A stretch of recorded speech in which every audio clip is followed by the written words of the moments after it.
Welcome to the 7th Moogle treasure trove, the hunt for scripture? Did somebody say scripture? Well, maybe you should try reading the whole chapter, huh? Anyway, what you need to do is open the duty finder, complete content with little Moogles next to them. When you finish, you receive 2 or more irregular tomestones of scripture, which can be exchanged for items with the itinerant Moogles in the 3 starter cities, Gridania, Ul'dah, and Limsa Lominsa. This Moogle treasure trove ends with the maintenance for patch 6.1. After that point, you will no longer be able to obtain these tomestones, but you should be able to exchange them until patch 6.2. Alright, let's go over the content that rewards tomestones. First up is Dismailed Darkhold. In the past, I said you had to do a quest from your grand company. Well, that was wrong. This dungeon is actually unlocked with the quest Fort of Fear from Carlot in Coerthas Central Highlands, right in this building here. Back on the list is Orm Vale, which can be unlocked with the quest Going for Gold from Nedrick Ironheart in Vesper Bay. Both of these dungeons can be done with your squadron. As usual, we have Castrum Meridianum and the Praetorium, giving you 7 and 10 tomestones respectively. And these are unlocked in the MSQ.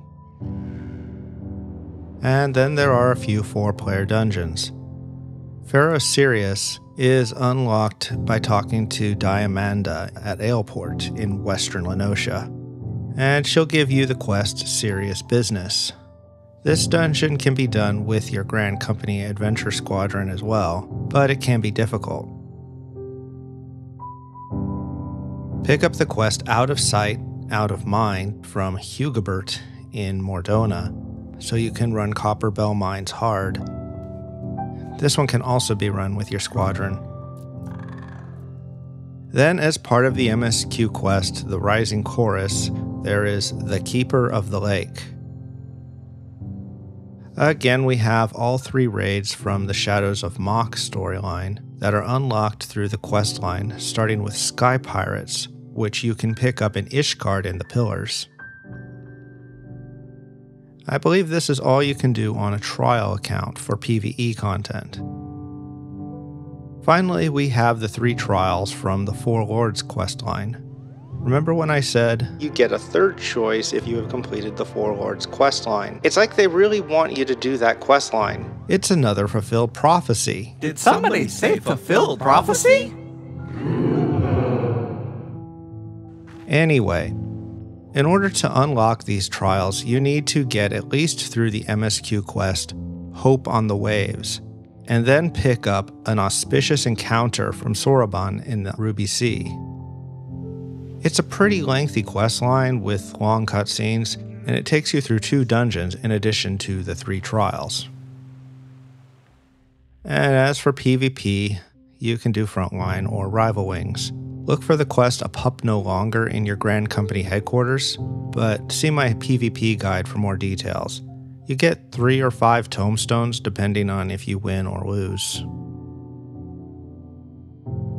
Now, as for items you can purchase, these first few items are only available from these Moogle events. The Mamasheba earring is back for 100 tomestones. It first appeared in the 2nd Moogle treasure trove back in 2019. For 30 tomestones, you can get a couple ostensibly special time-worn treasure maps, which were available last time. This is the first time we've seen the same treasure map return. And of course, you can get 10 magic prisms of job mastery for 1 tomestone. Everything else is available in the game at all times through other content.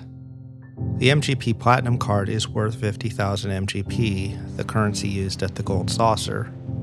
These cards can also be acquired by completing lines in the Wondrous Tales from Chloe Aliapo, which is pretty random. Personally, I find it easier to get MGP at the Gold Saucer. Modern Aesthetics Control Chaos is a hairstyle available from Eni in the Ishgard Firmament. It can be purchased for 1800 Skybuilder scripts. which come from participating in the Ishgard restoration. That's not hard to get if you have a leveled crafter or gatherer. This can also be sold on the market board. Originally, the Tamamo headband was only purchasable from Ashina in Rogger's Reach for 6 doodads that are obtained from the boss fates Outfoxed and Foxy Lady that spawn in Yangxia. They are part of a 3-fate series that can start with one of 2 fates, Freedom Flies or More to Offer. It can also now be purchased for 2 of Chloe's silver certificates, which means completing 2 rows of Wondrous Tales twice. Or you can buy it for 250 faux leaves from the faux commander right next to Chloe. Yeah, it's that weird looking fox thing. Obtaining these involves completing Unreal Trials and playing the Faux Hollows game. I know next to nothing about this. Probably not a bad purchase for 30 tomestones.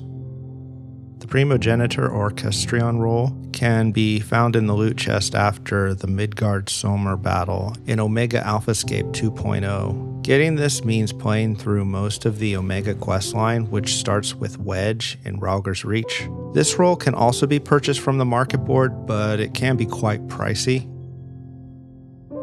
Hell's Kier is the second trial of the Four Lords questline. The Euphonious Kamui fief is a rare drop in the extreme version. After you finish the normal version, you can talk to the Wandering Minstrel in Kugane to unlock the extreme version. And of course, you can also get it from Ashina in Rogger's Reach for 99 Susku totems. The White Lantern and Rose Lantern bird mounts were available in the first Moogle treasure trove in 2019. They come from Extreme Bismarck and Extreme Ravana, respectively. The quests to unlock both of these become available during the Warring Triad questline, which starts with Torsifers in Ishgard. They can also be purchased from Britannia in Idleshire for the appropriate totems.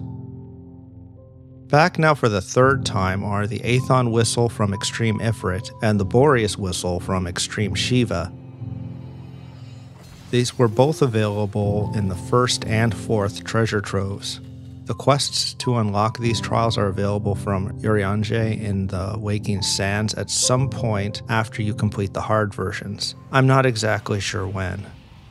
These 3 PvP armor sets were introduced during Shadowbringers and are available from the Disciple of War outfitter at the Wolf's Den Pier for wolf marks. I believe these are a design contest winner. They are level 1 and statless, but you need to be at least 30 to start earning wolf marks. These 5 housing items are definitely design contest winners. They can all be crafted relatively easily too, and can be found on the market board moderately priced. The fountain requires being a level 80 armorer, but probably the hardest is the Botanist Garden because it requires some semi-rare seeds. I think this is just to draw players' attention to these items that won contests, as 30 tomestones is a bit much for things that are so easily obtainable through other means. A bit of a change from previous times, instead of all 5 of the Realm Reborn's Beast Tribe mounts, we only get the Drake Horn from the Amalja and the Laurel Gubu Horn from the Sylph. I wonder if they'll be rotating them from now on.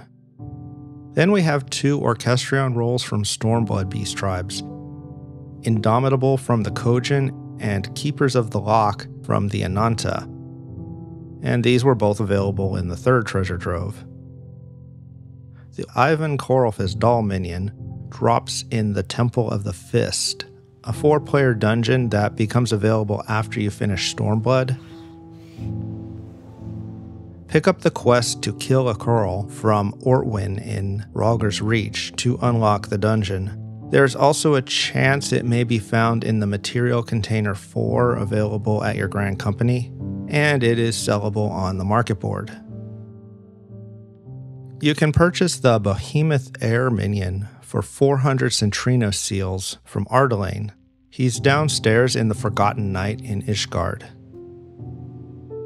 You cannot purchase some items from the Moogles until you complete certain quests. As usual, you can't purchase the riding maps until you complete the ultimate weapon in the MSQ. While they usually have all the level 50 maps available, this time they only have the ones for Lenosha. The Guidance Node card drops in the Fractal Continuum hard. After you finish Stormblood, you can get the quest An Unwanted Truth in Rhalgr's Reach. You'll have to run the dungeon to complete the quest and unlock the card with the Moogles. The Argath the Dalphus card comes from the royal city of Rabanastre, the first raid of the Return to Ivalice series. Unlocking the card requires completing the first quest of the storyline, Dramatis Personae.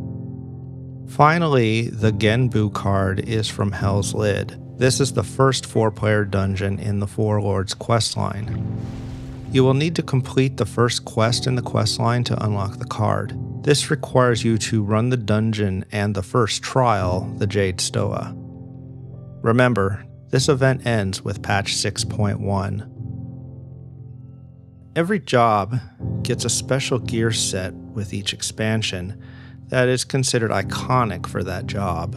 Then there is everything else in the game. The sets available in this event are indicative of a problem with a lot of this gear. There's nothing about these sets that connects them with the jobs they are limited to.